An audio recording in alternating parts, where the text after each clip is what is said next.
दर्शन लागतं असे बिपिन सरपोटे आपल्या सर्वांचे त्यांचा सत्कार सन्माननीय श्री सातपुते सरांच्या हस्ते करावा। आज आपल्या कार्यक्रमासाठी उपस्थित असलेल्या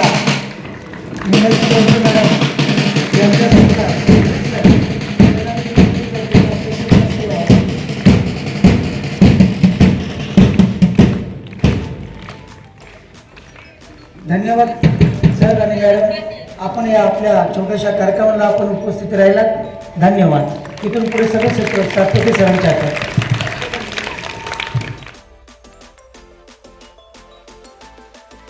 सर्वांना प्रजासत्ताक दिनाच्या शुभेच्छा। भारत माता की जय, भारत माता की जय, वंदे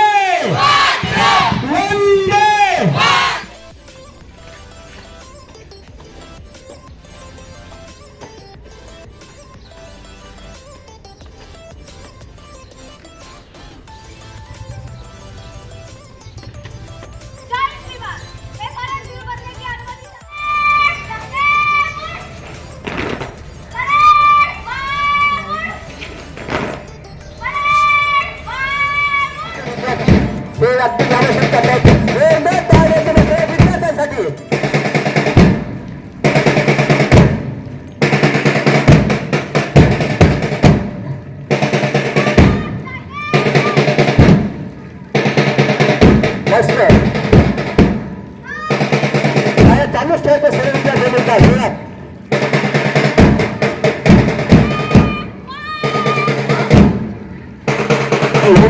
सर्वात पुढे असतात ते सुद्धा आणि मुलांचा एक ग्रुप आहे आणि प्रत्येक गोष्टीत विद्यार्थी हात पुढे आले असतात।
सर्व विद्यार्थ्यांनी एकदा आपल्या तिरंगाला तुम्ही मानवंदना देत आहे।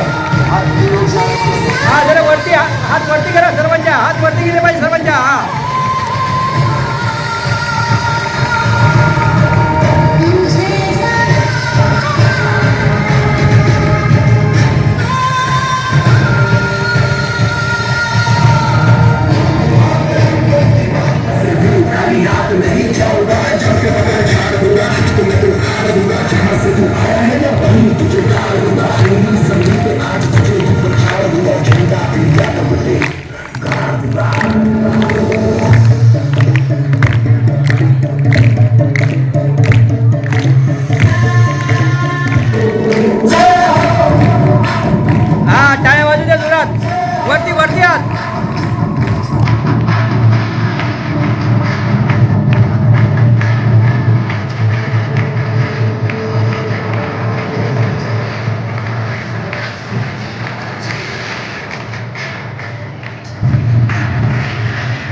शेवटच्या रो पर्यंत शेवटची 8वी 9वी शेवटचं हातवरती सर्वांचे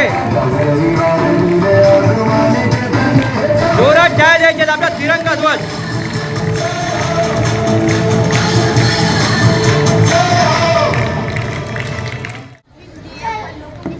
सर्वांना नमस्कार. माझे नाव प्रियंका. मी इयत्ता 4थी शिकत आहे. मी आज प्रजासत्ताक दिनाबद्दल भाषण बोलणार आहे. ते तुम्ही शांतपणाने ऐकावे अशी माझी नम्र विनंती. आजचा दिवस मानवीयाचा, आजचा दिवस भारतीय गणराज्याचा, आजचा दिवस प्रत्येक भारतीयाचा, माझा, तुमचा, सगळ्यांचा. आजच्या मंगळवार पावन दिवसाच्या कार्यक्रमाचे माननीय अध्यक्ष व्यासपीठावरील प्रमुख अतिथी गुरुजन अनेक जाती धर्म सोबती आनंदाने हा राहतो. देशाच्या या संविधानामुळे देश माझा भारत हा विविधतेत एकता साधतो. आदरणीय व्यासपीठ, माननीय मुख्याध्यापक, सर्व शिक्षक वर्ग आणि इथे जमलेल्या माझ्या प्रिय मित्र मैत्रिणींनो, सर्वांना माझा नमस्कार. माझे नाव भार्गवी प्रमोद मोरे. मी इयत्ता 9वी शिकते. मित्रांनो, आज 26 जानेवारी म्हणजेच प्रजासत्ताक दिन. तर याविषयी मी तुम्हाला काही माहिती सांगू इच्छिते, ती तुम्ही शांत चित्ताने ऐकावी अशी नम्र विनंती. सर्वप्रथम तुम्हा सर्वांना प्रजासत्ताक दिनाच्या खूप खूप शुभेच्छा. धरती अंबर पर्वत नदियाँ है जो इसकी शान, हम सबके सत्कर्मों से रोशन इसका नाम. शक्ति मिले हम सबको यहाँ पर. मारुसा सयाजी गायकवाड हे मराठा होते. त्याच्यानंतर आंबेडकर शिकून आल्यानंतर ज्यावेळी ते हिंदू कोड बिल येत होतं त्यावेळी आज जेवढ्या महिला इथे काम करतात, शिक्षण घेतात, हे डॉक्टर बाबासाहेब आंबेडकरांनी लिहिलेल्या संविधानामुळे आहे. हिंदू कोड बिलला त्यांनी विरोध केल्यामुळे आहे. त्याच्यामुळे ह्या देशामध्ये प्रत्येकाचं योगदान आहे. हा देश विविधतेतून एकता साजरा करणारा देश आहे आणि अशा संविधानाच्या माध्यमातून आपल्याला अनेक राईट्स मिळतात. आपण ज्यावेळी बघतो 1947 नंतर श्रीरामाचा 22 जानेवारी रोजी आपण जसा जो दिवस साजरा केला आनंदाने किंवा प्रत्येकाने जसे दिवे लावले घरामध्ये, तसा हा प्रजासत्ताक दिन देखील प्रत्येक गल्लोगल्ली प्रत्येक ठिकाणी पद्धतीने साजरा केला पाहिजे असं बिपिन सरांना वाटतं. तशीच भावना आमच्या शिक्षकांची, विद्यार्थ्यांची देखील आहे. खरोखर धन्यवाद बिपिन सर, मिनलजी कोटे मॅडम.